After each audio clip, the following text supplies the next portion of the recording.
Look, let's talk about the Democrats at the moment. They're essentially a leaderless party, but that, of course, is going to change. And some Democrats have already begun making moves for the 2028 presidential field. And The Hill has published the top contenders, according to them. And they, of course, include California Governor Gavin Newsom, AOC, Kamala Harris has made the list, Wes Moore, JB Pritzker, and Pete Buttigieg, Josh Shapiro. The list did not include Jasmine Crockett, which is a shame because she's brought out a new accent. Let's take a look at this.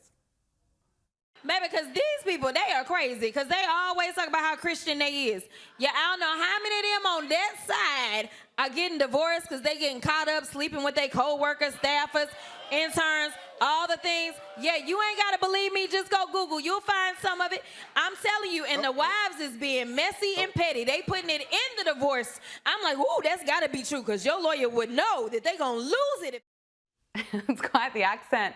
But listening to that, it of course reminded me of Kamala Harris's accents that she put on everywhere that she went last year, a different accent in a different city. But what's your assessment of the names that were being listed for 2028 and the Democrats? Well, I can only hope for the Democrats' sake that Jasmine Crockett does not become the face of the new party. You're right, that accent has gone through many different incarnations, the latest of which I found borderline incoherent. I had no idea what she was talking about there. And it's this kind of inauthenticity that voters will just cringe at. And you're right, Kamala Harris did the same thing last year. It's no wonder she didn't win that election. But nature abhors a vacuum. And you're seeing with these leaderless Democrats that no one is really stepping into it. There are some more sensible names on that list, but what's sad to see is that it's people like Gavin Newsom that seem to be really surging at the moment. And the reason he's doing that is by acting as the quote unquote resistance to Trump, mimicking his style on social media without any actual substance behind it. And my fear, at least for the future of the country, is that Democrats are going to start rallying around these types of figures, basically who can be the most anti-Trump, who can be the most performatively anti-Trump, even in 2028, where he won't even have another term.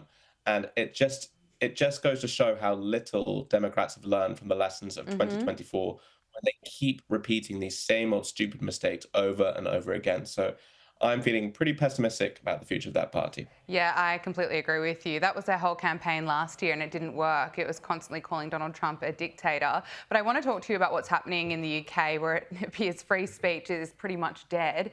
Comedian and co-creator of sitcom Father Ted, Graham Linehan, was arrested at Heathrow Airport on Monday. What was his crime? It was posting on social media. So when he got off the plane, he was met by 5 armed police officers who told him he was being arrested over 3 posts on X where he criticised trans activists. He's now been banned from X, but this is absolutely insane. We also know, of course, that we've spoken about before, this is not an isolated incident in the UK.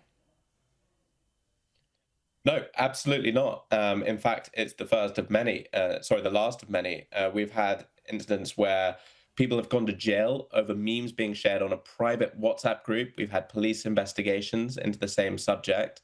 And Linehan himself, this is not the first time he's had a police investigation or a police visit. This is a man who has lost his livelihood, his wife, and a lot of his friends from standing up for this cause. And it's just a horrible, horrible state of affairs in Britain at the moment where you're right, free speech, even if it's not dead, is very much on life support. When the fact you need 5 armed police officers to meet a comedic writer for a few offensive tweets just goes to show exactly where this country is heading. And you know, we're now in a place where we do have a real problem with asylum seekers and overflow of illegal immigrants. Why are the resources not being directed in that direction rather than going towards a few mean tweets? It beggars belief. Well, the Greens Party in the UK are celebrating their new leader, Zach Polansky. And who exactly is he? He's a former actor and a hypnotist who has claimed that women could increase their breast sizes with their minds. He's a former Extinction Rebellion activist. He's been arrested at a demonstration in 2019. He's anti-Israel. He said that the whole frame of the migration crisis is, of course, racist and a fascist frame. And of course, as you mentioned, this is while the UK faces a massive migration crisis. Here he is making it completely clear that biological men should have the right to enter a woman's refuge. Take a listen. Does someone with a penis have a right of entry to a woman's refuge? Does someone with a penis have a right to enter into a woman's refuge? However they identify. Yes, if they identify as a trans person, they've been a trans person for a long time, everyone's comfortable with it, and You know as well as I do that most women in that situation, because they're there because of violence towards them, they would not feel comfortable with a biological man, however they show themselves, however they identify themselves, with a penis being in that refuge. You seriously think the return of that argument is, should we have... I don't want the return of the argument. No. James, can I get your thoughts on the new leader? I mean, can you imagine that clip being played 10 years ago or 20 years ago to the general public? They would just think, what on earth is going on here? And 2025 is a pretty weird time to be alive when we're having those kind of conversations. I really thought in the post-BLM era, the post-identity politics era, that we might be escaping from some of this stuff. But clearly on the fringes of the left, this is very much in vogue still. And Polanski, he is a classic watermelon. He's green on the outside and red on the inside. He is a pretty hardcore socialist or left-winger. And in terms of British politics, it's pretty obvious that there's going to be some kind of alliance with his Green Party and Jeremy Corbyn's new party. What that means for the future of the left is anyone's guess, because everyone knows that the revolution always devours itself, and I'm sure there's going to be breakaway factions, there'll be purity tests. I cannot see this really getting off the ground. But again, it's not a good sign for Keir Starmer or Labour, because they are the nominal heads of the left-wing parties. And when that election comes in 2029, and that will come much sooner than people think, the Labour Party is going to be in big, big trouble.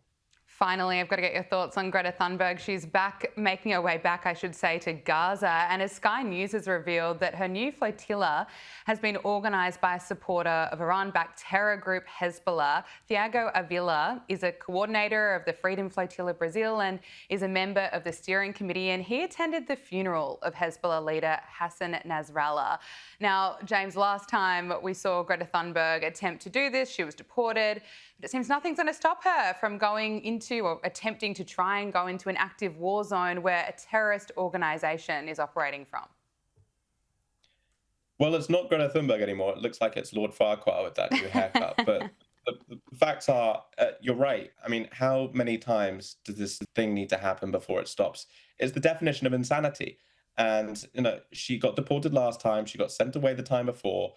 I don't know what she is trying to accomplish here, and especially from these disreputable sources that she's getting this money from and getting the support from, it is pretty embarrassing. I can't believe I'm about to say this, but I almost miss her pro-environment days. That was clearly a cause she was passionate about, and I don't know what's going on with her in regard to Palestine. So that's where I'm at with this now. And yeah, maybe it'll be like the 16th or 17th flotilla that she'll finally get the message that maybe this isn't the right idea. But for now, she's going to keep on going for it.